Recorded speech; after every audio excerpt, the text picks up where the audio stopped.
Welcome to our YouTube channel. ನಮಸ್ಕಾರ ಸ್ನೇಹಿತರೆ, welcome back to my fitness challenge day 23. ಎಂದಿನಂತೆ ಇವತ್ತು ಕೂಡ ನಾನು 4:15ಗೆ ಎದ್ದು ನನ್ನ ಜರ್ನಿನ ಸ್ಟಾರ್ಟ್ ಮಾಡಿದೆ. ನಿಜ ಹೇಳಬೇಕು ಅಂತಂದರೆ ಬೆಳಗಿನ ವಾತಾವರಣ ಮಾತ್ರ ಸಕ್ಕತ್ತಾಗಿರುತ್ತೆ ಬೆಂಗಳೂರಲ್ಲಿ. ಅದೇ 7 ಗಂಟೆ ಆಯಿತು ಅಂದರೆ ಸಾಕು, ನಾರ್ಮಲ್ಲು ತುಂಬ ಸೌಂಡು, ಕ್ರೌಡೆಡು ಈ ಫೀಲ್ ಆಗುತ್ತೆ. ಬಟ್ ಅರ್ಲಿ ಮಾರ್ನಿಂಗ್ ನೀವು ಟ್ರಾವೆಲ್ ಮಾಡಿದರೆ ನಿಮ್ಗೆ ಯಾವ ಟ್ರಾಫಿಕ್ ಇರೋಲ್ಲ, ಏನೂ ಇರೋಲ್ಲ, ಚೆನ್ನಾಗಿರುತ್ತೆ. ಕ್ಲಾಸಿಗೆ ರೀಚ್ ಆಗೋದ್ರೊಳಗಡೆ 5 ಆಗಿತ್ತು. ಪುನೀತ್ ರಾಜ್ಕುಮಾರ್ ಸರ್ಗೆ ನಮಸ್ಕಾರ ಮಾಡ್ತಾ ನನ್ನ ಜರ್ನಿನ ಸ್ಟಾರ್ಟ್ ಮಾಡ್ತಾ ಇದ್ದೀನಿ. ದಯವಿಟ್ಟು ನೀವು ಕೂಡ ಈ ಒಂದು ಪ್ರಯತ್ನನ ಮಾಡಿ ನಿಮ್ಮ ಹೆಲ್ತ್ನ ನೀವು ಕಾಪಾಡ್ಕೊಳ್ಳಿ ಅಂತ ಕೇಳ್ಕೊತ ಇವತ್ತಿನ ಜರ್ನಿನಲ್ಲಿ ನಾನು ಮೊದಲಿಗೆ ಮೆಡಿಟೇಷನ್ನ ಮಾಡಿದೆ. ಅದಾದಮೇಲೆ ನಾನು ಮಾಡಿದ್ದೆ ಫ್ರೀ ಎಕ್ಸಸೈಸ್ ಎಲ್ರಿಗೂ ಇಂಪಾರ್ಟೆಂಟೇ. ವೆದರ್ ಅವರು ಫೋರ್ಸ್ ಮ್ಯಾನ್ ಆಗಿರಲಿ, ಯೋಗ ಮಾಡಲಿ ಅಥವಾ ಜಿಮ್ಮಲ್ಲಿ ವರ್ಕೌಟ್ ಮಾಡಲಿ, ಎಲ್ಲರೂ ಕೂಡ ಫ್ರೀ ಎಕ್ಸಸೈಸ್ ಮಾಡಲೇಬೇಕು. ಇನ್ ಕೇಸ್ ನೀವು ಫ್ರೀ ಎಕ್ಸಸೈಸ್ ಮಾಡಿಲ್ಲ ಅಂದರೆ ಏನೆಲ್ಲ ಆಗುತ್ತೆ ಅಂತಂದರೆ, ಬ್ಲಡ್ ಫ್ಲೋಯಿಂಗು ಕರೆಕ್ಟಾಗಿ ಆಗ್ತಿರಲ್ಲ, ಅದರಿಂದ ಮಸಲ್ ಕ್ಯಾಚ್ ಆಗ್ಬೋದು, ಮತ್ತು ನಿಮ್ಮ ಬಾಡಿನಲ್ಲಿ ಎನರ್ಜಿ ಕಮ್ಮಿ ಆಗ್ತಾ ಹೋಗುತ್ತೆ. ತುಂಬ ಲಾಂಗ್ ಟೈಮ್ ಏನಾದರೂ ನೀವು ಎಕ್ಸಸೈಸ್ನ ಮಾಡಬೇಕು ಅಂತ ಅಂದರೆ ಫ್ರೀ ಎಕ್ಸಸೈಸ್ ಮಾಡಲೇಬೇಕು.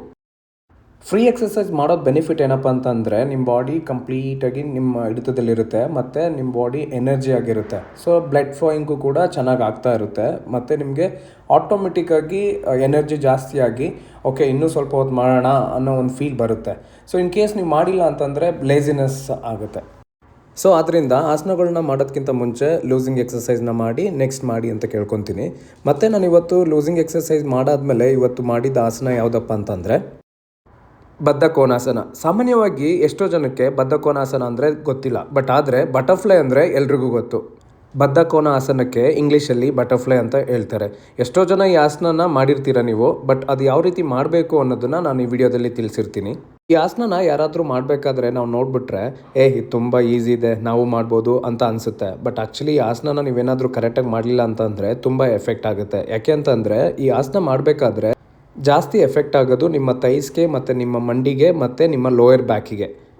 ಸೊ ಇನ್ ಕೇಸ್ ನೀವೇನಾದರೂ ಕರೆಕ್ಟಾಗಿ ಮಾಡಲಿಲ್ಲ ಅಂದರೆ ಈ ಎಲ್ಲ ಭಾಗದಲ್ಲೂ ಹೆಚ್ಚಿನ ನೋವಾಗುತ್ತೆ. ಇವತ್ತಿನ ಈ ವಿಡಿಯೋದಲ್ಲಿ ನಾನು ಕಂಪ್ಲೀಟಾಗಿ ಎಕ್ಸ್ಪ್ಲೇನ್ ಮಾಡಿದ್ದೀನಿ ಯಾರೆಲ್ಲ ಮಾಡ್ಬೋದು ಈ ಆಸನನ, ಯಾರು ಮಾಡಬಾರ್ದು, ಮತ್ತು ಯಾರೆಲ್ಲ ಏನೆಲ್ಲ ಮಿಸ್ಟೇಕ್ ಮಾಡ್ತಾರೆ ಸಾಮಾನ್ಯವಾಗಿ ಈ ಆಸನ ಮಾಡಬೇಕಾದ್ರೆ ಅಂತ ಎಕ್ಸ್ಪ್ಲೇನ್ ಮಾಡ್ತಾ ಹೋಗ್ತೀನಿ. ಮೊದಲಿಗೆ ನೀವು ಸ್ಟ್ರೈಟಾಗಿ ಕುಳಿತ್ಕೊಬೇಕು. ಯಾವುದೇ ಕಾರಣಕ್ಕೂ ಬೆನ್ನ ಮುಂದೆ ಬಿಡಬಾರ್ದು. ನಂತರ ನಿಮ್ಮ 2 ಕಾಲುಗಳನ್ನ ಫೋಲ್ಡ್ ಮಾಡಿ ಹ್ಯಾಂಡ್ಸ್ ಲಾಕ್ ಮಾಡಿ ನಿಮ್ಮ ಪಾದಗಳನ್ನ ಆದಷ್ಟು ನಿಮ್ಮ ಬಾಡಿ ಕಡೆಗೆ ಎಳ್ಕೊಬೇಕು. ಸೊ ಅದಾದಮೇಲೆ ನೀವು ಮೇಲೆ ಕೆಳಗಡೆ ಫ್ಲೈ ಮಾಡಬೇಕು. ಸೊ ಚಿಟ್ಟೆ ಯಾವ ರೀತಿ ಹಾರುತ್ತಲ್ಲ ಆ ರೀತಿ ಫ್ಲೈ ಮಾಡಬೇಕು. ಇದು ಆದಷ್ಟು ನಿಧಾನವಾಗಿ ಸ್ಟಾರ್ಟ್ ಮಾಡಬೇಕು. ಸೊ ಉಸಿರಾಟ ಕ್ರಿಯೆ ಸಾಮಾನ್ಯವಾಗಿ ನಿಧಾನಕ್ಕೆ ಇನ್ಹೇಲ್ ಎಕ್ಸೇಲ್ ನಾರ್ಮಲ್ ಆಗಿರಬೇಕು. ಹೊಸ್ದಾಗಿ ಯಾರಾದರೂ ಪ್ರಾಕ್ಟೀಸ್ ಮಾಡ್ತಿದ್ರೆ ನನ್ನ ಸಜೆಷನ್ ಏನಪ್ಪ ಅಂತಂದರೆ ದಯವಿಟ್ಟು ಫೋರ್ಸ್ಫುಲ್ಲಿ ಮಾಡೋಕ್ಕೆ ಹೋಗಬೇಡಿ. ನಿಧಾನವಾಗಿ ಟೈಮ್ ತೊಗೊಂಡು ಮಾಡ್ತಾ ಬನ್ನಿ. ದಿನನಿತ್ಯ ಇದನ್ನು ಒಂದು 5ರಿಂದ 10 ನಿಮಿಷ ಪ್ರಾಕ್ಟೀಸ್ ಮಾಡಿದರೆ ನಿಮ್ಮ ಕಂಫರ್ಟಬಲ್ ಆಗಿ ಕಂಪ್ಲೀಟ್ ಗ್ರೌಂಡಿಗೆ ಟಚ್ ಮಾಡ್ತೀರಾ. ಇಲ್ಲ ನಾನು ಫಸ್ಟ್ನೇ ದಿನವೇ ಮಾಡ್ತೀನಿ ಅಂತ ಏನಾದರೂ ಟ್ರೈ ಮಾಡಿದರೆ ಸೊ ನೆಕ್ಸ್ಟ್ ಡೇಸ್ ನಿಮಗೆ ಕಾಲ್ ಪೇಯ್ನ್ ಬರೋ ಚಾನ್ಸಸ್ ತುಂಬ ಇರುತ್ತೆ. ತೊಡೆ ನೋವಂತೂ ಜಾಸ್ತಿ ಬರುತ್ತೆ ಇದನ್ನು ಮಾಡೋದ್ರಿಂದ.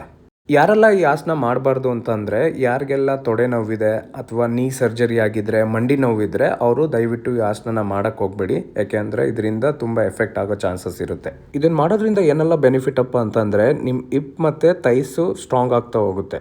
ಇನ್ ಕೇಸ್ ಯಾರೆಲ್ಲ ಬೆನ್ನು ಮುಂದಕ್ಕೆ ಬಾಗಿರುತ್ತಲ್ಲ ಅವ್ರು ಇದನ್ನು ಪ್ರಾಕ್ಟೀಸ್ ಮಾಡೋದ್ರಿಂದ ನಿಮ್ಮ ಬೆನ್ನು ಸ್ಟ್ರೈಟ್ ಆಗುತ್ತೆ. ನಿಮ್ಮ ಲೋಯರ್ ಅಬ್ಡಮನ್ಸಲ್ಲಿ ಬ್ಲಡ್ ಸರ್ಕ್ಯುಲೇಷನ್ನು ಚೆನ್ನಾಗಾಗುತ್ತೆ. ಒಂದೇ ಜಾಗದಲ್ಲಿ ಕುಳಿತ್ಕೊಂಡು ಕೆಲಸ ಮಾಡ್ತಿರಲ್ಲ ಅವ್ರಿಗೆ ಇದು ಬೆಸ್ಟ್ ಆಸನ. ಯಾಕೆಂದರೆ ಬೆನ್ನು ಏನಾದರೂ ಬರ್ತಿದೆ ಅಂತಂದರೆ ಇದನ್ನು ಟ್ರೈ ಮಾಡಿ ನೋಡಿ, ಆಟೋಮೆಟಿಕ್ಕಾಗಿ ಕಮ್ಮಿ ಆಗ್ತಾ ಹೋಗುತ್ತೆ. ಇನ್ ಕೇಸ್ ನಿಮ್ಮ ಫ್ರೆಂಡ್ಸು ನನಗೆ ಡೈಜೆಷನ್ ಸರಿಯಾಗಿ ಆಗ್ತಿಲ್ಲ ಅಂತ ಹೇಳ್ತಿದಾರಲ್ಲ ಅವ್ರಿಗೆ ಈ ವಿಡಿಯೋನ ಶೇರ್ ಮಾಡಿ. ಯಾಕೆಂದರೆ ಇದು ಕೂಡ ಡೈಜೆಷನ್ಸ್ಗೆ ತುಂಬ ಬೆನಿಫಿಟ್. ಈ ಆಸನನ ಗರ್ಭಿಣಿಯರು ಕೂಡ ಮಾಡ್ಬೋದು. ಆದರೆ ಒಂದು ಸಜೆಷನ್ನು, ನೀವು ಮಾಡೋದಕ್ಕಿಂತ ಮುಂಚೆ ಡಾಕ್ಟರ್ಸ್ನ ಅಥವಾ ಯೋಗ ಟ್ರೈನರ್ಸ್ನ ಅವ್ರ ಹತ್ರ ಒಂದು ಸಲ ಸಲಹೆ ತಗೊಂಡು ಮಾಡಿ. ಫುಲ್ ಮಾಡಿ 2 ಕಾಲನ್ನ ಎಳ್ಕೊಂಡು ಹ್ಯಾಂಡ್ಸ್ನ ಜಾಯಿಂಟ್ ಮಾಡಿ ಇಲ್ಲಿ ಇಟ್ಕೊಂಡ್ರೆ ಎಷ್ಟು ಆಗುತ್ತೆ ಅಷ್ಟು ಒಳಗಡೆ ಎಳ್ಕೊಬೇಕು ಕಾಲನ್ನ. ಓಕೆ, ಸಿಟ್ ಸ್ಟ್ರೈಟ್, ಚೆಸ್ಟ್ನ ಸ್ಟ್ರೈಟ್ ಮಾಡಿ.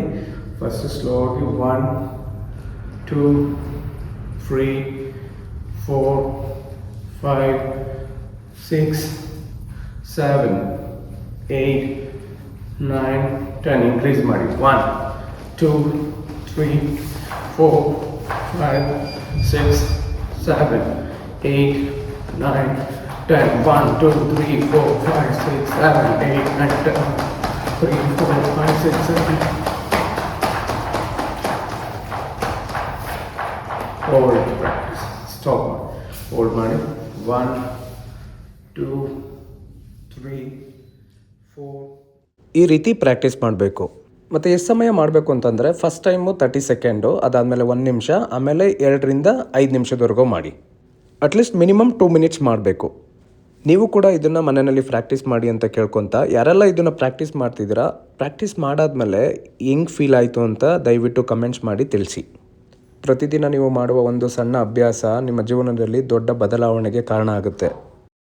ಈ ವಿಡಿಯೋ ನಿಮಗೆ ಇಷ್ಟ ಆದರೆ ದಯವಿಟ್ಟು ಲೈಕ್, ಶೇರ್, ಕಮೆಂಟ್ ಮಾಡಿ. ಹಾಗೆ ನಿಮ್ಮ ಫ್ಯಾಮಿಲಿ, ಫ್ರೆಂಡ್ ಜೊತೆ ಈ ವಿಡಿಯೋನ ಶೇರ್ ಮಾಡಿ ಅಂತ ಹೇಳ್ತಾ, ಯಾರೆಲ್ಲ ನನಗೆ ಸಪೋರ್ಟ್ ಮಾಡ್ತಿದ್ರೆ ಅವರೆಲ್ಲರಿಗೂ ಧನ್ಯವಾದಗಳು. ನಿಮ್ಮ ಸಪೋರ್ಟ್ ಹೀಗೆ ಇರಲಿ ಅಂತ ಕೇಳ್ಕೊತೀನಿ. ಹಾಗೆ ದಯವಿಟ್ಟು ನೀವು ಕೂಡ ದಿನಕ್ಕೆ ಒಂದು 5ರಿಂದ 10 ನಿಮಿಷ ಎಕ್ಸಸೈಸ್ನ ಮಾಡಿ ಅಂತ ಕೇಳ್ಕೊತ, ಎಲ್ರಿಗೂ ಒಳ್ಳೆಯದಾಗಲಿ. ಸರ್ವೇ ಜನ ಸುಖಿನೋ ಭವಂತು. ಜೈ ಶ್ರೀರಾಮ್. Thank you, everyone.